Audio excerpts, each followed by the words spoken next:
First of all, we would like to thank the Aspire Academy for giving us the opportunity to present our work in River Plate Club.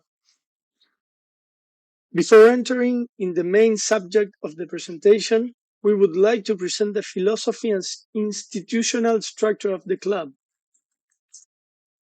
The philosophy of River Plate Club in youth football is based on the holistic development of players.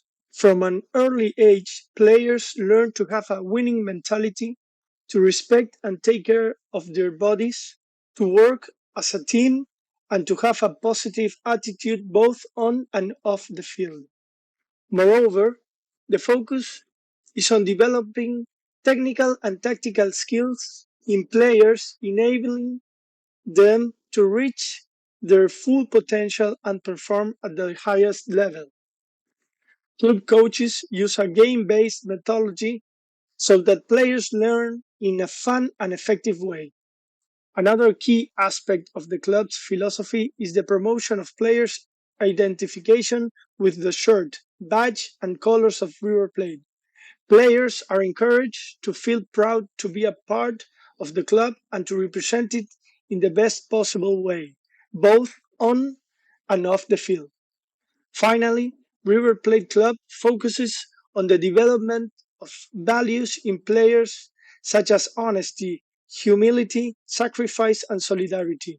The aim is not only to create top players, but also to develop great people capable of excelling in both sports and humanity. This creates a positive culture and a committed and strong community that vibrates for the colors from the bottom up.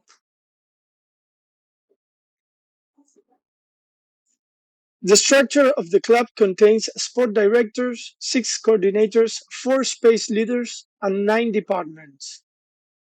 The competition is ruled by the Argentine professional league system, subdivided into 6 divisions, where the U15 and U14 and U13 divisions have a double competition in Buenos Aires Metropolitan League.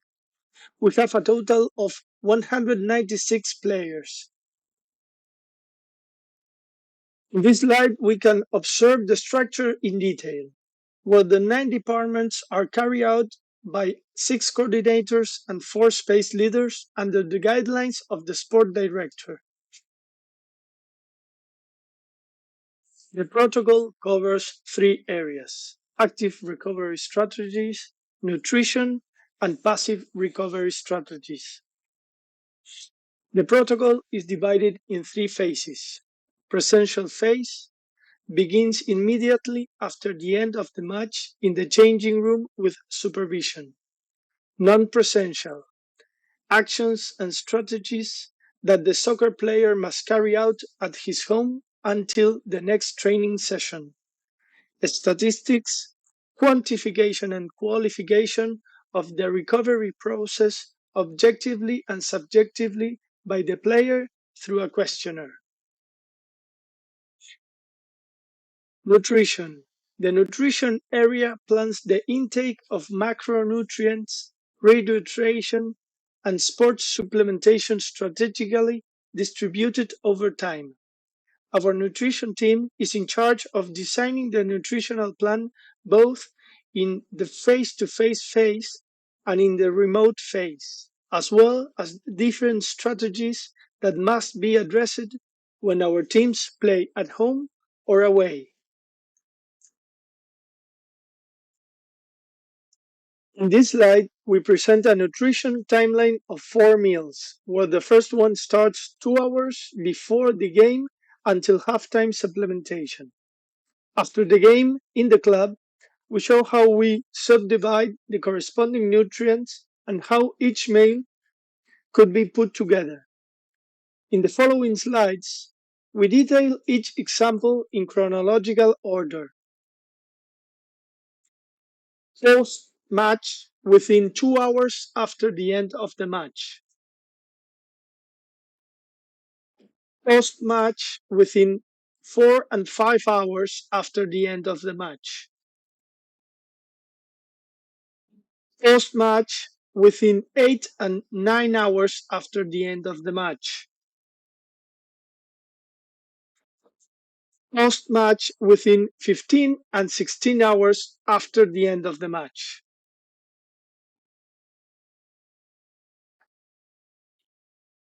In the following slide, we will present how we carry out chronologically the weight control and its corresponding monitoring. In addition, we use the hydration test as an evaluation strategy 48 hours prior to the competition to timely address it. Passive recovery strategies. Presential phase. Immediately after the match, the players begin the cryotherapy protocol.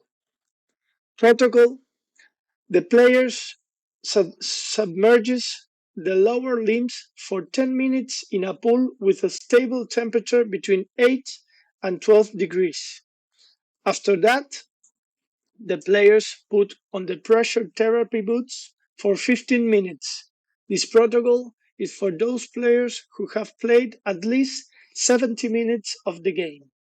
48 hours after the day of competition, we will begin the activity with a recovery test based on the recovery levels, contemplating the wellness questionnaire and the recovery score obtained. Passive recovery strategies, non-presential phase. Passive strategies are based on two main pillars. Sleep. The players have informative talks about how important is getting to sleep during the performance and how to generate good habits that contribute its conciliation. Avoid screens and eat dinner 2 hours before going to bed. Meditation, mindfulness exercises. Food. Each player is responsible for following the personal nutritional plan made by the nutritionist in charge. Active recovery strategies, presential phase. These strategies will be addressed 48 hours after the game, after carrying out and contemplating the level of recovery shown by the wellness and recovery score. The type of activity to be carried out by the players will be determined, which are distributed as follows: full recovered, mediumly recovered, not recovered. Strategies for recovering body weight by sweating. Presential phase.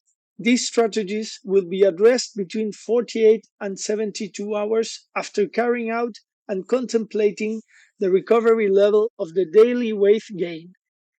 The type of nutritional strategy to be carried out with the players will be determined, which are distributed as follows: full recovered, mediumly recovered, not recovered.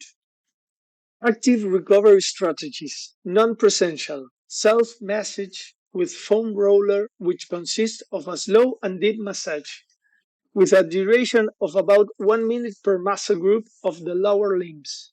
Along with the above, he will carry out a full body mobility protocol. Stats. PSE. The player will answer immediately after the end of the match a PSE questionnaire in which he will evaluate the level of effort from 0 to 10. Scoring system. The player will answer a series of questions on Sunday at 6 p.m., 30 minutes after the game, that address what we consider to be the most important points for proper recovery: rest, nutrition, socialization, active recovery strategies. This will include what was done in the non-presence phase and will give a recovery score. Wellness. After 48 hours of the match, the player will fill a wellness questionnaire consist in measuring from 1 to 5 the following items: quality and quantity of sleeping, muscle pain and its place, fatigue level, and stress level.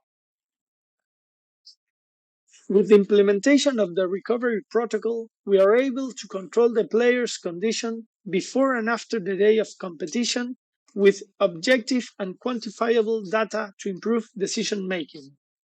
Regarding the control variables that we used, we are able to observe a decrease in the subjective perception of effort (PSE) and an improvement in players' wellness index. Both control variables are collected both on the day of the competition and at the same time 24 and 48 hours.